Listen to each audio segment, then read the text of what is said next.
조선공주로 중종과 문정왕후 윤씨의 장녀로 남편과 함께 열심히 부정부패를 저지른 의의 공주. 의의 공주는 중종의 적인여이자 문정왕후의 장녀이며 명종의 동복 누나로 당대의 중종, 명종, 문정왕후의 비호를 받으면서 부유한 삶을 누린 인물이라고 할 수 있습니다.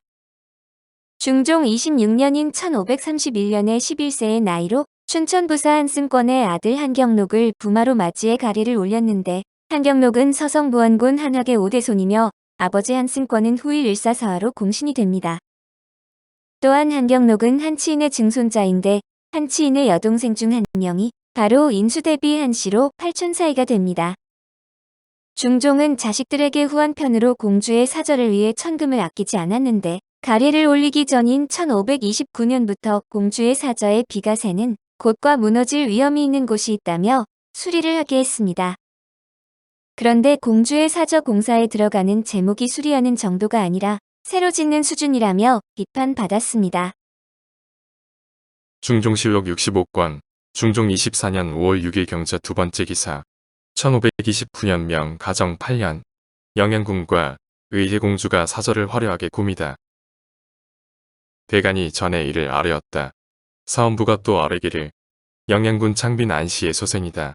및 의혜공주의 가사에 대해서는 성상께서 비가 새는 데와 무너질 위험이 있는 곳들을 수리하는 것이다 하였는데, 들어가는 제목이 새로 짓는 효정옹주수건 이씨의 소생이다.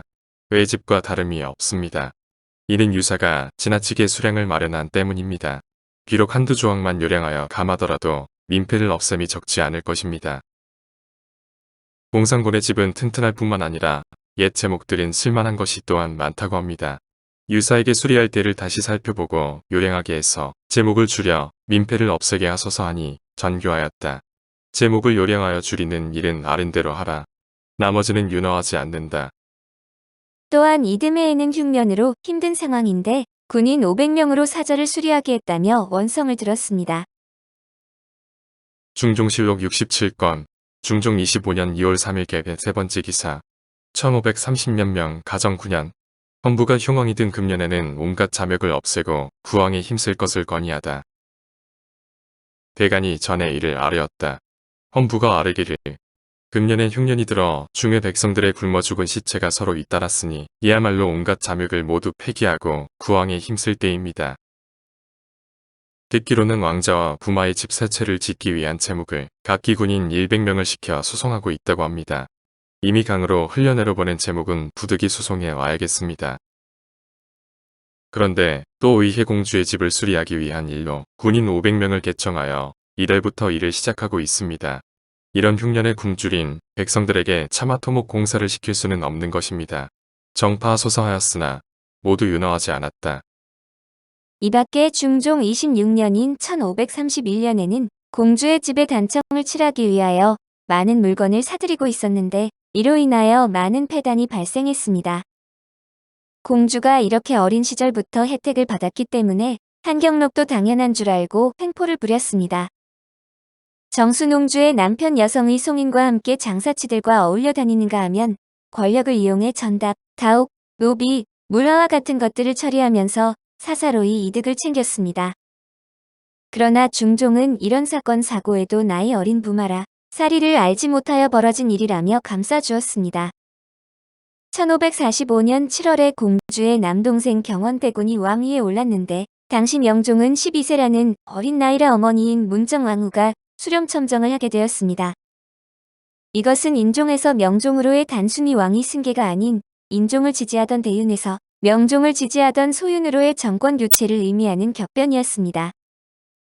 인종은 워낙 치세가 짧았고 동복 형제가 아니라서 그런지 기록에서 어떤 특별한 관계 형성은 보이지 않지만 동복 형제이자 나이 차이가 나는 어린 남동생 명종이 즉위하자 왕의 누나로서 공주의 권세를 누리게 됩니다. 이 시기에 의혜공주의 남편 한경록이 위사공신으로 책록되었고 뒤이어 청원부원군으로 지위가 높아졌는데 위사공신은 일사사화에서 유님 유인숙 등 대윤을 숙청한 공로로 명종대에 책봉된 공신입니다. 오죽하면 당시 한경록을 후한 광무제의 사위로서 총애를 받다가 화를 입은 양송에 비유했으니 나중에 한경록의 최후를 생각하면 틀린 비유도 아니었습니다. 한경록은 나중에 임진왜란 중에 불우하게 죽고 명종 11년인 1556년 9월에는 한경록의 집에 벼락이 떨어지는 일이 있었는데 사람들은 하늘이 벌을 내린 거라고 할 정도로 평판이 땅에 떨어져 있었습니다. 명종 11년인 1556년 1월 9일 공주의 집에 혼례가 있어서 비단이 필요했는데 본래 국법의 사신으로 갈 때는 사무역을 금지했지만 역관 한의수를 통해 사무역을 했고 검은 비단 70필이 적발되는 일이 있었습니다. 역관 한의수가 의금부에 잡혀 있었는데 공주가 명종에게 청해 역관의 죄를 없애주자 사관은 여할이 크게 행해졌고 국법이 크게 손상되었다고 썼습니다. 여할은 대궐 안에서 정사를 어지럽히는 여자를 뜻하니 의의 공주뿐만 아니라 문정왕후까지 저격하는 의미로 추측할 수 있지만 명종과 의의 공주, 남매의 우애가 좋았다는 점도 고려해야 할 것입니다. 실제로 명종은 의의 공주가 병 들었다는 소식에 공주의 사저로 나갔는데 신하들이 임금이 움직이는 것은 반드시 조정에 물어야 된다고 했지만 옛날부터 하던 것이라 신하들과 의논할 필요 없다고 했습니다. 명종실록 29권 명종 18년 4월 29일 병자 첫 번째 기사 1563년명 가정 42년 의회공주의 집에 행행하다. 상이 의회공주의 집에 행행하였다. 공주의 집에서는 상에게 술을 올렸다. 상은 후원 별관에 올라 오랫동안 감상하고 나서 금중에도 이런 좋은 경치는 없다. 하였다. 신시에 환궁하여 정원에 전교하였다. 미두 50석과 면부 비단주도 아울러 10동을 공주의 집에 내리도록 하라. 사시는 논한다. 예의 제후의 딸이 제후에게 시집가면 그 높음이 같아도 감히 사사로 이서로 왕래하지 못하고 다만 배부로 하여금 형제에게 무난케 한다. 하였다. 지금 이 의혜공주는 바로 일개 신료의 처이니 설사 동기간에 우애가 있다 하더라도 존비의 등위와 명분의 엄격함이 하늘과 땅의 차이가 있어서 서로 접할 수 없다. 그런데도 국군의 존엄한 몸으로 여염해 사삿집에 행행하여 조용히 즐기고도 그것이 애에 어긋난 거조임을 모르니 슬프다. 1544년에 의혜공주의 장녀 청주원 씨가 요절을 했을 때는 승지를 시켜 분양을 하도록 하기도 했습니다. 중종실록 백사권 중종 39년 9월 5일 신축 두 번째 기사 1544년명 가정 23년 정원에 전교하여 자컬레의 절차를 의논토록 하다. 정원에 전교하였다. 자컬레에는 산제 치제가 있으므로 제사와 다를 것이 없다. 어제 의혜공주의 딸이 요사하였으므로 본래 범염되었을 듯하다. 자컬레를 하기는 미안하니 학궁에 거둥하였을 때 승지를 시켜 분양하는 것이 어떠한가. 예조에 의논하여 아뢰라. 1564년에 형년 44세로 조선 한성부 중부 수진방 사저에서 사망했는데 묘는 경기도 의정부시 후원동 319-39번지의 의의공주와 한경록의 쌍분묘로 되어 있습니다.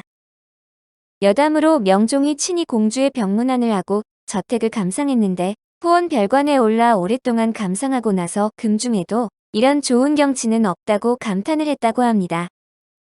의혜공주와 한경록은 숫장수와 혼인한 공주라는 설화의 주인공들인데 어느 날 중종이 딸들을 모아놓고 너희들이 편안하게 잘 살 수 있는 것은 누구의 덕이냐고 질문을 했습니다.